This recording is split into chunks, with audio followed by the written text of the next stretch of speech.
हे स्वामिनाथ करुणाकर दीनबन्धो श्रीपार्वतीश मुखपङ्कज पद्मबन्धो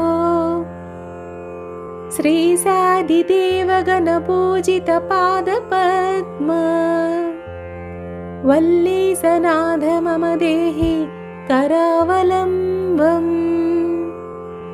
देवादिदेवनुत देवगणाधिनाथ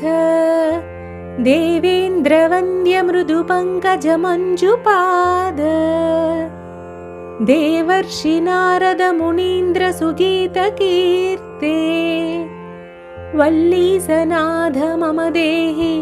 करावलम्बम् नित्यान्नदान निरता किल रोगहारिन्